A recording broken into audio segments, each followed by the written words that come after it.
Ou, si tu préfères, je te donnerai l'argent qu'elle vaut.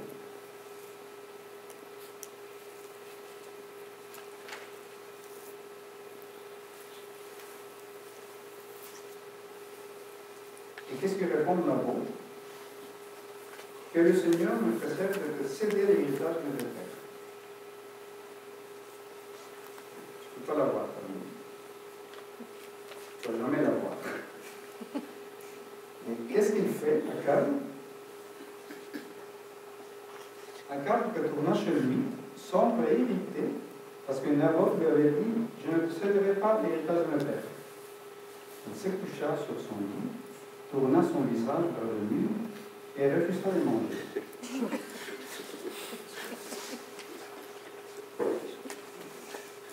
Je vous laisse trouver un qualificatif.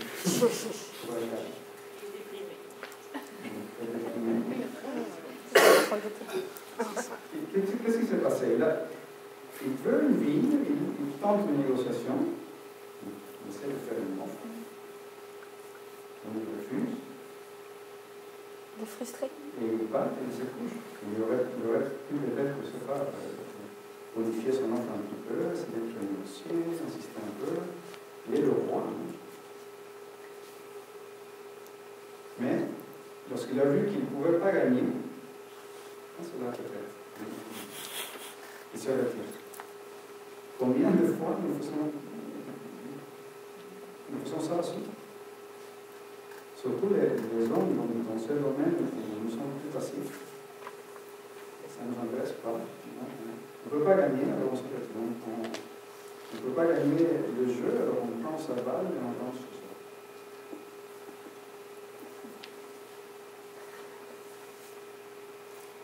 Nous voyons Jézabel.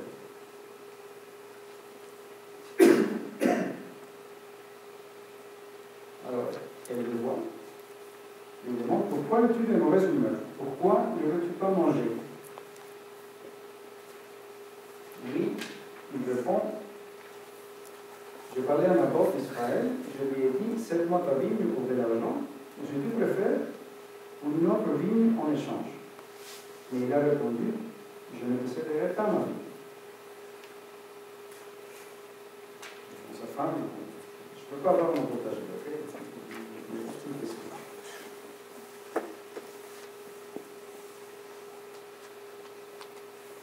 Donc, qu'est-ce qu'elle doit faire? Elle va lui dire: est-ce que tu es le roi d'Israël? Oui ou non? Espèce de bon agrément. Une sœur. Lève-toi, mange et retrouve ta bonne humeur. Moi, je vais te donner la vie de Naboth. C'est moi qui vais prendre en charge la chose et c'est moi qui vais résoudre le problème. Autrement dit, je ne sais rien faire. Sors d'ici, va prendre, laisse-moi faire. C'est moi qui vais faire.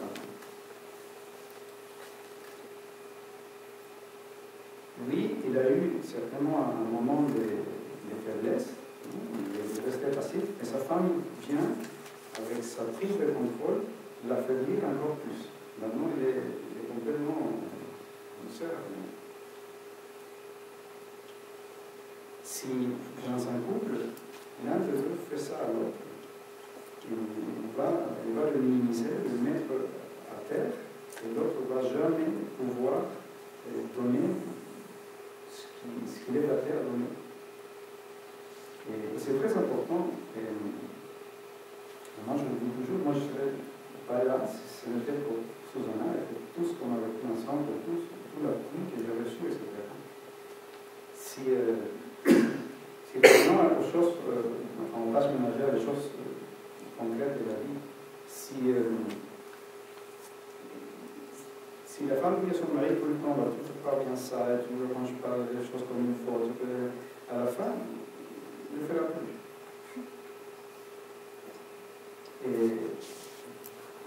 moi, je donne l'exemple de changer rarement les couches des enfants, choses comme ça, parce qu'il y avait toujours, la salle de bain était toujours mouillée, enfin, je ne sais pas. Il y avait toujours des reproches de ces gens. À la fin, si on se retire, on fait rien. C'est pas vrai. Mauvais exemple. Mais bon.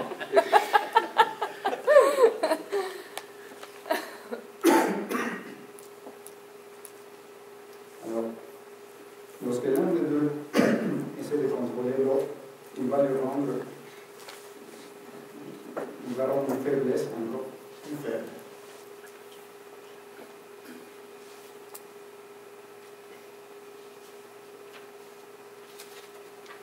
La première chose qui rend donc une faiblesse plus faible, c'est lorsqu'on se moque, on minimise.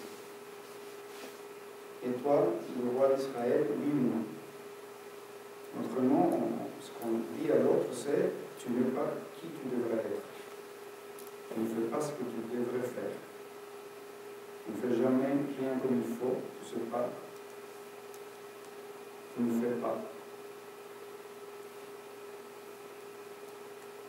On a le choix, soit on encourage le partenaire, soit on va l'humilier. Et là, je viens citer cette écriture au proverbe. Vous savez, les mots ont beaucoup de pouvoir. Et avec une parole, on peut vraiment humilier quelqu'un, on peut l'encourager ou l'édifier. Mort et vie sont au pouvoir de la langue. Celui qui parle et tout du monde blesse comme une épée, la langue des sages guérit. Alors, on a le choix, qu'est-ce qu'on va faire lorsqu'on a le choix? Et ce n'est pas seulement ce qu'on dit au partenaire directement, c'est ce qu'on parle de lui autour.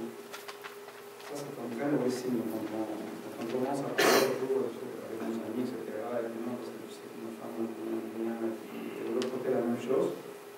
C'est le même phénomène. On essaie de prendre le contrôle et de tout faire. La deuxième chose qui rend donc quelqu'un qui est faible, plus faible, c'est de prendre la relève, de prendre le contrôle. Moi, je vais te donner la vie.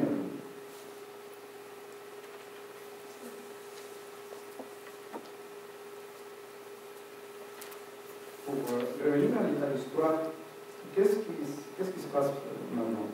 Je savais, il va aller et il va concevoir un plot terrible pour donner la vie au roi.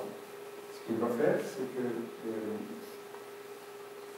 il va inventer des histoires de la fin, mais on va finir par l'habiller Naboth. Il meurt. C'est comme s'il arrange qu'il soit tué. Lorsque Jézabel en fut informé, elle dit à Akab, va, prends possession de la ville de ce Naboth, qui a refusé de la céder pour de l'argent, car il n'y a plus de Naboth. Il est mort.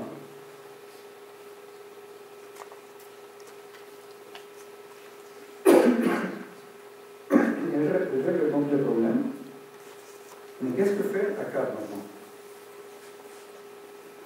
Quand Akab a appris que Naboth était mort, il s'est rendu à la ville de Naboth et en prit possession.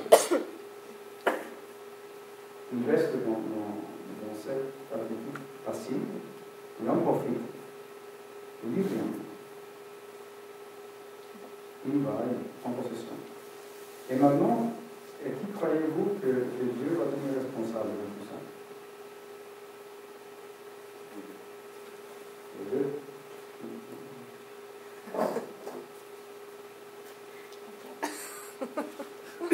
C'est Akab le responsable. C'est elle qui fait Dieu, mais c'est lui le responsable. La parole du Seigneur fut adressée au prophète Élie.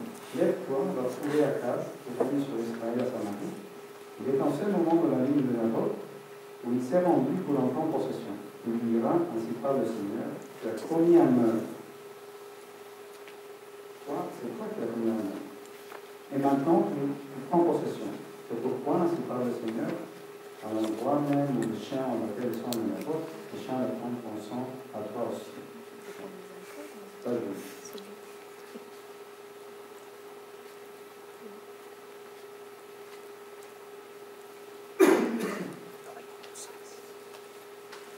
Et Marie, il était donc le responsable. Et là, j'ai fait juste une dernière réflexion. Ce n'est pas la même chose de contrôler que d'être un leader.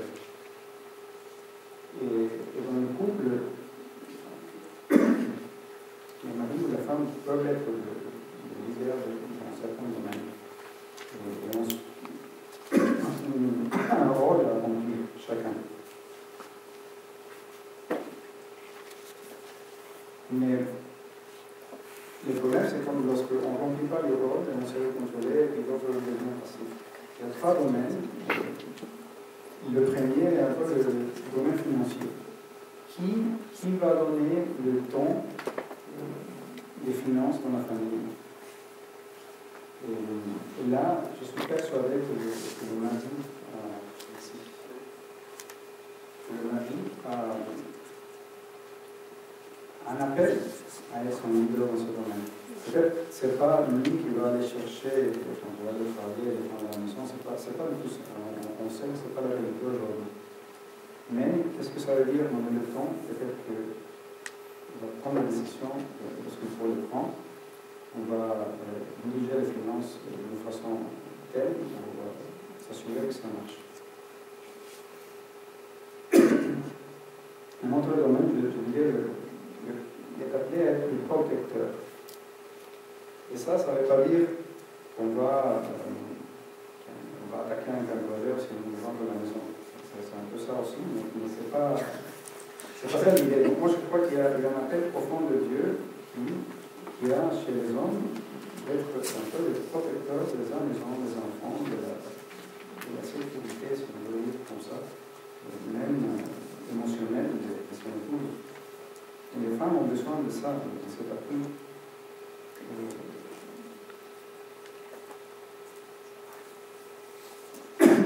Finalement, je suis parti pour il y a un rôle très important à jouer comme pasteur. Ce n'est pas non plus qu'on va devenir un expert de l'église où on va prêcher tous les soirs, mais aussi donner le temps spirituel de la maison. Qu'est-ce qu'on va faire? Combien de fois on va prier avec les enfants? Qu'est-ce qu'on va faire pour avoir une vie spirituelle de riche?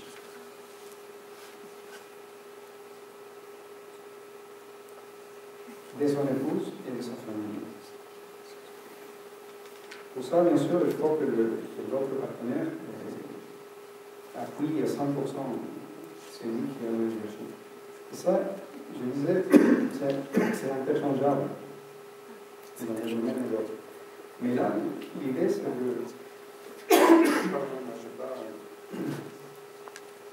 L'idée, c'est que chacun a un appel de Dieu qui est très profond et un rôle à assumer et en être responsable. Et dès que la dynamique passivité, contrôle réapparaît, toute cette dynamique-là, ça ne fonctionne pas. C'est ça l'histoire. On passe à Abraham et Sarah.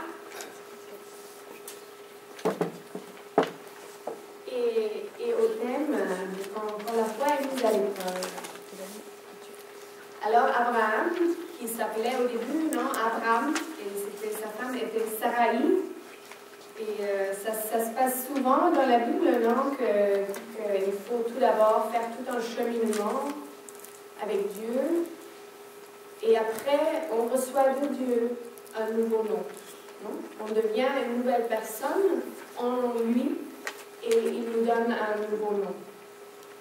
Mais au début, avant que ça se passe, ils sont Abraham et Sarai.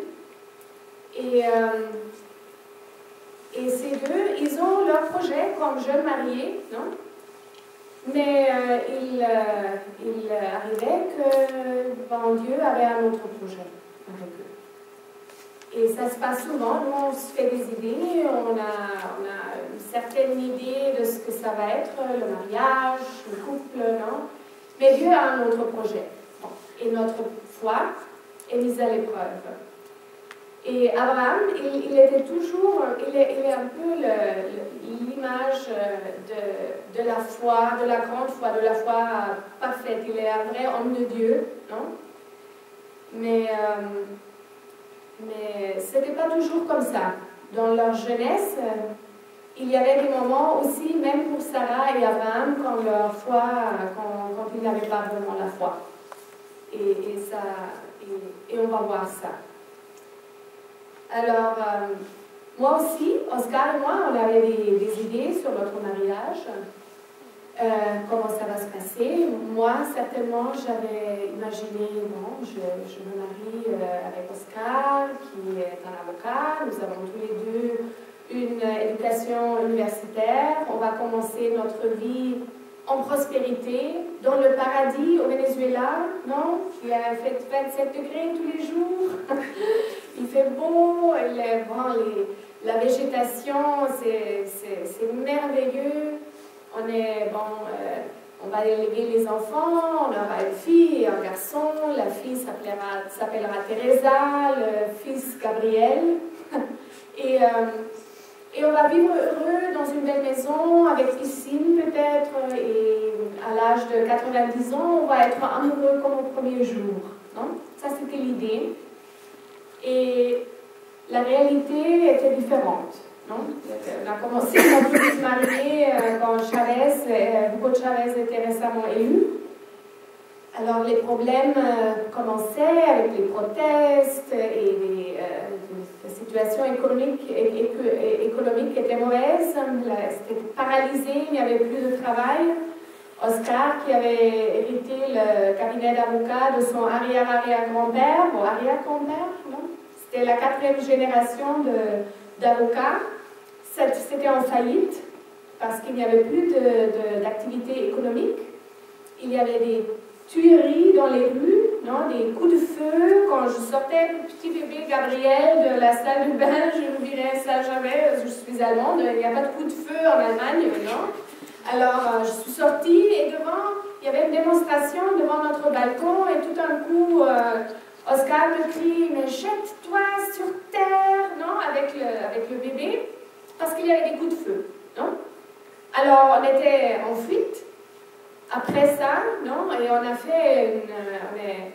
fait un peu une odyssée à l'Allemagne, Angleterre.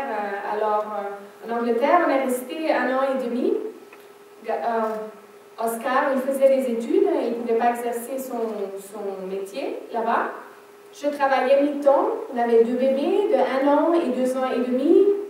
Le ménage, le travail, Oscar qui faisait des études, et j'étais habituée de le voir en blazer et cravate, non, mais c'était sweatpants tous les jours, non, et tous les jours dans la maison, non, et moi qui se levais quand les bébés criaient, et la migraine tous les 2 semaines, et je ne sais pas, c'était vraiment pas ce qu'on a imaginé, non?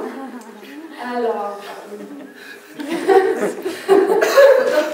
pour revenir à Abraham et Sarah, bon, ils avaient aussi leur projet sans doute, mais voilà, le Seigneur lui dit, pars de ton pays, laisse ta famille et la maison de ton père, va dans le pays que je te montrerai. Je ferai de toi une grande nation. Phénoménale promesse, non? Je ferai de toi une grande nation, je te bénirai, je rendrai grand ton nom et tu deviendras une bénédiction. Alors, mais tout d'abord, tu dois partir, il faut déménager, non? Mais après, c'est une super, super promesse. Et bon, des centaines d'années après, Saint Paul le décrit comme, waouh, il a une foi tellement grande, non? Grâce à la foi, Abraham obéit à l'appel de Dieu. Il partit vers un pays qui devait lui être donné comme héritage. Il partit sans savoir où il allait. Il allait à la incertitude complète, non? Un peu comme nous en Angleterre, parce que quand on était en Angleterre, on ne savait pas si on allait retourner au Venezuela ou aller, non? Et c'est là où la décision a été prise d'immigrer au Canada, non? Mais c'était vraiment, ok, on va où maintenant? Non? On partait sans savoir où on allait. Bon, alors, vous imaginez Sarah, le mari vient, Sarah, j'ai parlé avec Dieu, il faut déménager. Non? Et c'était pas, on ne peut pas appeler un realtor qu'on a besoin d'un 6,5 pour les enfants. Non, il n'y avait pas encore des enfants, non? C'était vraiment en chameau avec le bétail arrière, c'était pas confortable, non? Sarah, elle devait partir de tout ce qui lui était familier et confortable, mais elle comprenait bien que son mari était un homme de Dieu et il fallait le faire. Alors, ils sont partis, tout jeunes. Un grand voyage. Mais à cette époque-là, leur foi a été mise à l'épreuve plusieurs fois et il y avait deux cas, il y a deux exemples de ce qui se passe, ce qui arrivait quand il avait perdu la foi, quand il n'avait pas vraiment montré la foi. La première chose qui prend la place quand on n'a pas la foi, c'est la peur. On succombe à la peur. Alors, Abraham, l'exemple, c'est qu'à un certain moment, il y avait une famine dans le pays et le seul endroit où on trouvait de la nourriture, c'était l'Égypte. Il fallait aller en Égypte si on ne voulait pas mourir de faim. Mais l'Égypte, c'est territoire ennemi. Et Abraham a dit, maintenant ils vont me tuer, je suis ma peau, je suis en danger maintenant. Non? Alors, qu'est-ce qu'il dit? Qu'est-ce qui se passe? Comme il était près d'entrer en Égypte, il dit à Sarai, sa femme, voici, je sais que tu es une femme belle de figure. Quand les Égyptiens te verront, ils diront, c'est sa femme. Et ils me tueront et te laisseront la vie. Dis, je te prie que tu es ma sœur, afin que je sois bien traitée à cause de toi et que mon âme vive grâce à toi. Alors, qu'est-ce qui se passe ici? Il va mentir, non? Il va dire un mensonge, et c'est grâce à ce mensonge qu'il va vivre. Non? Il ne se rappelle pas à la promesse de Dieu qui lui a dit, bon, je te bénirai, je ferai de toi une grande nation. Bon, pour faire de quelqu'un une grande nation et lui donner une descendance aussi nombreuse que les étoiles, non? Il faut avoir un homme vivant et une femme vivante, non? Ça, c'est la promesse. Mais non, il panique. Il succombe à la peur. Il perd la foi. Non, il dit, non. Dis ça, dis ce mensonge, et c'est grâce à ça que mon âme vivra. C'est pas super, non? Bon. Et ça de Abraham, non? Celui qui est le père de la foi, non? Et l'autre chose qui se passe quand on perd la foi, quand on ne voit plus, bon, quand on perd un peu l'espoir que cette promesse va se remplir, on veut devancer Dieu. On va prendre les choses dans nos mains. C'est nous qui prenons le contrôle et on va we'll make it happen. Non, c'est pas, on ne va pas attendre encore cette promesse de Dieu. C'est ce qui se passe à Sarai en ce moment-là, parce que il en résulte que 5 ans se passent, 10 ans, 15 ans, et elle n'a toujours pas d'enfant. Alors, chaque fois, il paraît moins et moins probable que cet héritier va se produire, non? Qu'il y aura une descendance, non? Alors, qu'est-ce qu'elle fait? Sarai, la femme d'Abraham, ne lui avait pas donné d'enfant. Elle avait une esclave égyptienne nommée Agar. Et elle dit à Abraham, écoute-moi, le Seigneur ne m'a pas donné d'enfant. Va donc vers mon esclave. C'est grâce à elle, peut-être aurais-je un fils.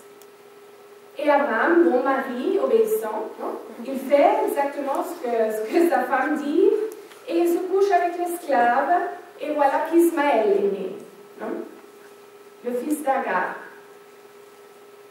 Alors, il lui arrive aussi la même chose qu'Abraham dans le moment qu'on a vu, elle panique.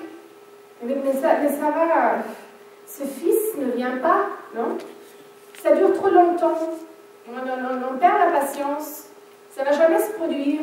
Alors on prend les choses, elle prend les choses dans ses mains, elle dit non, c'est moi qui va s'en occuper maintenant, alors toi, tu prends l'esclave, et moi, c'est grâce à elle, pas grâce à Dieu, c'est grâce à elle que j'aurai un fils, ce qui a des conséquences terribles, non?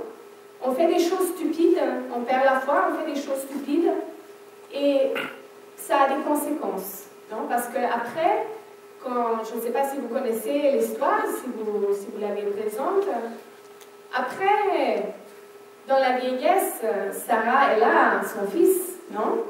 On va forward-wind, non, un petit peu. Et c'est là où elle dit, non, mais maintenant, Agar et son fils, on les envoie au désert.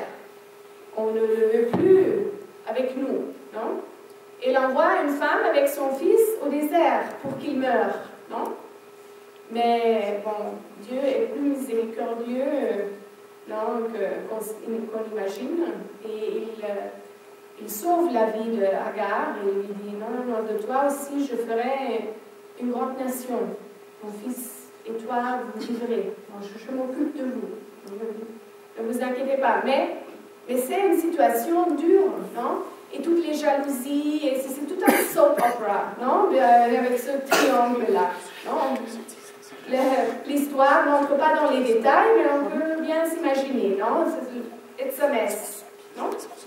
Bon, on veut devancer Dieu, et la troisième chose, on ne croit pas que Dieu fera tout pour nous, que c'est lui vraiment qui a le contrôle et qu'il tient ses promesses, non? On oublie que Dieu tient ses promesses, bien que son timing n'est pas notre timing, non? Alors, qu'est-ce qui se passe? Lorsque Abraham eut atteint 99 ans, le Seigneur lui apparut et lui dit, « Je suis le Dieu Tout-Puissant. Marche en ma présence et sois parfait. J'établis mon alliance entre moi et toi et je multiplierai ta descendance à l'infini. » Dans la vieillesse d'Abraham et Sarah, il répète cette merveilleuse promesse qu'il a donnée il y a plus de 60 ans. C'est maintenant, quand ça paraît le plus impossible, le plus improbable, c'est maintenant qu'il choisit, maintenant il va le faire. Mais à cette époque-là, il y a Abraham, quelle est la réaction d'Abraham? Abraham se prosterna, il se mit à rire, car il se disait, un homme de 100 ans va-t-il avoir un fils, et Sarah va-t-elle enfanter à 90 ans? Il rigole, il ne le croit pas. Non, ça lui paraît ridicule. Et Sarah, elle est dans la même onde, non? Elle se mit à rire silencieusement. Elle se disait, j'ai pourtant passé l'âge de l'amour, et mon Seigneur est un vieillard. Et ce que je trouve le plus beau dans toute cette histoire, c'est la réaction de Dieu. Tout d'abord, on en a vu les deux démonstrations de manque de foi. Il ne chicane pas, il ne dit rien. Il a pu dire, arrête, qu'est-ce que vous faites? Non, c'est moi qui va vous donner tout, non? Non, il se tient à l'écart, il les laisse faire, et il n'y a pas de reproche, il ne dit rien, il les laisse faire son truc. Et maintenant